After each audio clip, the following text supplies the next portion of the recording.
आपके कॉलेज में admission process क्या है? जो है अगर टॉप यूनिवर्सिटीज़ की बात करें, हॉस्टल का प्रोसेस रहता है, क्या फीस रहती है, क्या खाने का रहता है। Hi everyone, Radhe Radhe. कैसे आप सब लोग? आई होप आप सब बढ़िया होंगे। मैं एकदम बढ़िया हूँ। तो आप लोगों के बहुत टाइम से बहुत सारे क्वेश्चन आ रहे थे कि दीदी इस पे वीडियो बना दीजिए, हमें डीआई के बारे में बता दीजिए, डीआई की फ़ीस क्या है, डीआई का एडमिशन फॉर्म कब आएंगे 2025 के, या फिर एएमयू से रिलेटेड या फिर कॉलेज ऑफ आर्ट्स से रिलेटेड। भाई साहब इतने सारे क्वेश्चंस मैं कमेंट में रिप्लाई तो नहीं दे, लेकिन मैंने बहुत से रिप्लाई दे भी दिए थे, लेकिन कुछ लोगों को मुझे नहीं लगता समझ में आएंगे कि मेरी तरह, है ना। तो उनको चाहिए होता है कि पूरा डिटेल में उनको इन्फॉर्मेशन दी जाए। तो इसीलिए मैंने सोचा क्यों ना इस चीज़ पे मैं एक वीडियो बना दूँ। बहुत ज़्यादा परेशान हो रहे हैं, मेरी यूट्यूब फैमिली बहुत ज़्यादा परेशान हुई, तो मैंने सोचा क्यों ना उस पर एक वीडियो बनाई जाए। तो अभी जो है एक टॉपिक की वीडियो, मैं पूरी टॉपिक पे वीडियो बनाऊंगी। उससे पहले हम जो है इस टॉपिक मतलब कुछ जो मेरे क्वेश्चंस हैं, आप लोगों के ही कुछ क्वेश्चंस हैं जिनके आज मैं आंसर्स दूंगी। तो चलो आज की वीडियो स्टार्ट करते हैं। चैनल पर नए हो सब्सक्राइब कर देना, वीडियो पसंद आए तो लाइक कर देना, और अगर आपको कोई भी और इन्फॉर्मेशन चाहिए तो आप मुझे कमेंट करके बता सकते हैं, मैं उस पर वीडियो बना दूंगी। अगर कुछ होगा तो मैं आपको कमेंट में रिप्लाई दे दूंगी, अगर नहीं हो पाया तो मैं उस पर वीडियो बना दूंगी। अगर आप चाहते हैं कि मैं किसी टॉपिक पर और ज़्यादा वीडियो बनाऊँ तो आप मुझे बता सकते हैं, ठीक है। तो चलो वीडियो स्टार्ट करते हैं। तो ये है कुछ 8 क्वेश्चन हैं, अभी रिसेंट में आए थे। तो चलो सबसे पहले एक क्वेश्चन के बारे में हम जानते हैं।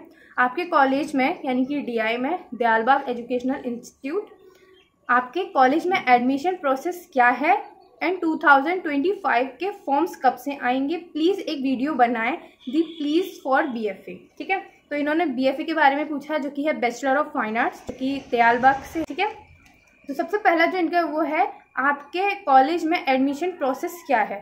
तो एडमिशन प्रोसेस पे मैंने एक वीडियो मैं बना चुकी हूँ, और मैं अभी मोटा मोटा आपको और बता देती हूँ कि सबसे पहले जो है फॉर्म्स भरे जाते हैं, ठीक है। फॉर्म्स निकलते हैं फॉर्म्स जो निकलते हैं वो अप्रैल के लास्ट के में और मई के स्टार्टिंग में फॉर्म्स आ जाते हैं, या फिर थोड़ा और डिले हो सकता है क्योंकि अभी हम लोग के एग्जाम्स नहीं हुए हैं। 24 से एग्ज़ाम स्टार्ट है, तो हो भी सकता है कि थोड़ा सा लेट हो जाए, बट लेकिन मई के पहले आ जाता है, मतलब मई खत्म होने से पहले आ जाते हैं।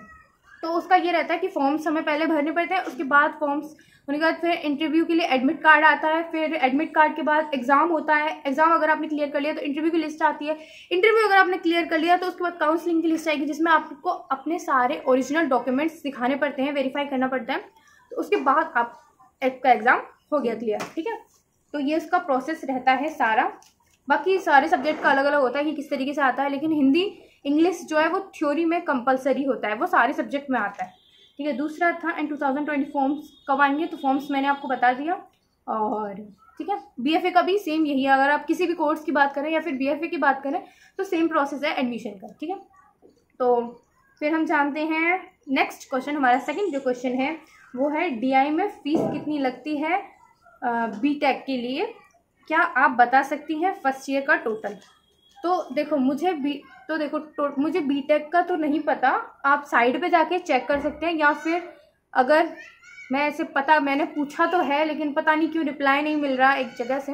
अगर आपको कोई भी अगर इन्फॉर्मेशन चाहिए होती है या तो मैं डिटेल में बता सकती हूँ, लेकिन अगर आपको मोटा मोटा पूछना है या फिर आपको जाने के फॉर्म्स वगैरह कब आ रहे हैं, वैसे तो मैं बता दूंगी। अगर बाई चांस मैं नहीं बता पाई तो अगर आप इंस्टाग्राम चलाते हैं, नहीं चलाते तो इंस्टाग्राम खोल लीजिए, क्योंकि इंस्टाग्राम पे जो है डीआई से रिलेटेड अगर आपको कोई भी इन्फॉर्मेशन चाहिए तो आप डीआई का बंदा इंस्टा पे सर्च करें, डीआई का बंदा, उनको रिक्वेस्ट भेजना, वो सारी इन्फॉर्मेशन देते रहते हैं कि कब फॉर्म्स आ रहे हैं, कब जो है एडमिशन फॉर्म्स आ रहे हैं, कब इंटरव्यू लिस्ट चाहिए, कब काउंसलिंग की लिस्ट चाहिए। तो सारी इन्फॉर्मेशन आपको वहाँ जाके मिल जाएगी, तो आप उनको फॉलो कर लीजिए, आपको टाइम टू टाइम अपडेट मिल जाएगी, ठीक है। बाई चांस मैं कभी लेट हो जाती, वैसे मैं दे देती हूँ इन्फॉर्मेशन, कुछ मैं ब्लॉग्स में बोल देती हूँ, तो आप मेरे जाके ब्लॉग्स भी देख लीजिए, ठीक है। हम ये भी बता देते हैं कि हमारी कैसी डीआई की ज़िंदगी चल रही है, जो भी है, ठीक है।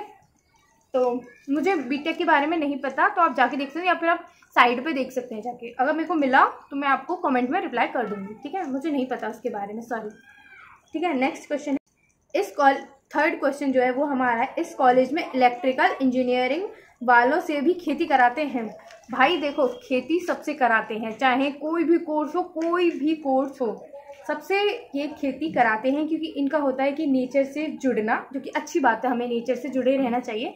तो इतनी ज़्यादा बुरा नहीं है, लेकिन लड़कों की थोड़ा ज़्यादा रेड मर जाती है बोले तो, है ना। तो फर्स्ट ईयर में तो सबको करना पड़ता है, ये कंपलसरी होता है कि चाहे कोई भी कोर्स हो करनी पड़ती है, ठीक है। जितना भी कल्चर से रिलेटेड चीज़ें हैं वो आप सारी करनी पड़ती हैं, तो खेती सबको करनी पड़ती है, फर्स्ट ईयर में। ओके, नेक्स्ट क्वेश्चन हमारा, फोर्थ क्वेश्चन हमारा, दीदी मेरा CUET फॉर्म भरने की लास्ट डेट निकल गई है, क्या करूं?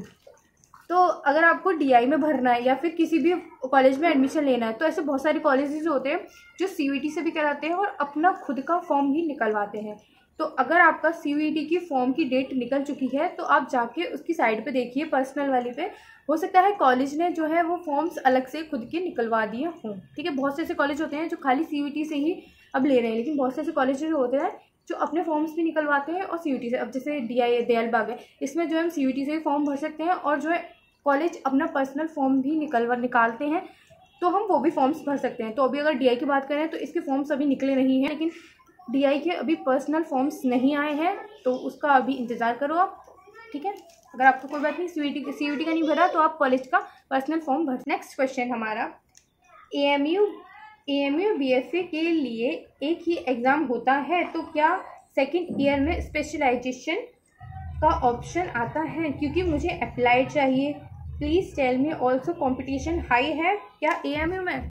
इसका एग्ज़ाम जो है, अगर AMU के BFA के एग्ज़ाम की बात करें, AMU में BFA के लिए 2 एग्ज़ाम्स होते हैं, एक प्रैक्टिकल होता है, एक थ्योरी बेस्ड होता है। तो प्रैक्टिकल में जो है वो स्टिल लाइफ आती है, जो कि हमें शेडिंग करके करनी पड़ती है, उसके अलावा कुछ नहीं आता। और थ्योरी में जो आर्ट्स से रिलेटेड थ्योरी आती है, जितनी भी आर्ट्स से रिलेटेड होती है वो थ्योरी आती है। ठीक है, और उसके अलावा कुछ नहीं आता। और अगर आप बोल रहे हो कि सेकेंड ईयर में स्पेशलाइजेशन में हमें अप्लाइड चाहिए, तो AMU में BFA के लिए स्पेशलाइजेशन में सेकंड ईयर में आपको ऑप्शन मिलता है कि आपको चूज़ करनी पड़ती है अदर कॉलेज की अगर बात करें तो। लेकिन AMU में आपको अप्लाइड और पेंटिंग दोनों चीज़ साथ में मिलती हैं, तो इसकी आप टेंशन ना लो, दोनों चीज़ साथ में मिलेंगी। आपको कोई भी ऑप्शन नहीं मिलता कि आपको इन दोनों में से एक चूज़ करना है। ठीक है, नेक्स्ट क्वेश्चन है, please tell and also competition high है क्या AMU में? देखो, कॉम्पिटिशन जो है अगर टॉप यूनिवर्सिटीज़ की बात करें तो सब में हाई होता है। ठीक है, आपके वर्क के ऊपर होता है, आपकी प्रैक्टिस के ऊपर होता है, कितना आपने प्रैक्टिस किया है, कितना आपने स्टडी की है, सारी चीज़ें उसके ऊपर होता है। आप अगर कंपटीशन हाई होता है, अगर आप कंपटीशन निकालने के लायक हो तो अच्छा है, बट हाई कुछ नहीं होता। अगर आपकी प्रैक्टिस अच्छी है, आपने अच्छी तरीके से पढ़ाई की है, थ्योरी अच्छी तरीके से रिवाइज किया है, तो आप एग्ज़ाम क्लियर कर लोगे। ठीक है, ऑल द बेस्ट, अच्छे से निकालना एग्ज़ाम, अच्छी तरीके से थ्योरी की प्रैक्टिस करना बहुत अच्छी तरीके से, और स्टिल लाइफ की करना, ज़्यादा से ज़्यादा स्ट्रोक्स में काम करना। मैं इसके अलावा एक इन्फॉर्मेशन वीडियो डाल दूंगी आपकी थ्योरी से रिलेटेड या फिर AMU के प्रैक्टिकल एग्जाम से रिलेटेड। ठीक है, all the best. Exam high नहीं होता, अगर आपकी प्रैक्टिस अच्छी है और आपकी थ्योरी अच्छी है तो आप अच्छी तरीके से निकाल दोगे एग्जाम। CUET का एग्ज़ाम वो होता है, एक एग्ज़ाम होता है और आपको 5 कॉलेज मतलब आपको सिलेक्ट करने पड़ते हैं कि आपको ये 5 कॉलेज में फॉर्म्स भरने हैं, एग्ज़ाम देने हैं। तो जो है 5 कॉलेज आप सिलेक्ट कर लेते हैं, और अगर आपका एग्ज़ाम CUET का क्लियर हो जाता है थ्योरी का, तो आपको जो है आप किसी भी कॉलेज में जाके प्रैक्टिकल या इंटरव्यू एग्ज़ाम दे सकते हैं। BFA की पर ईयर फीस के बारे में भी इंफॉर्मेशन दे दीजिए।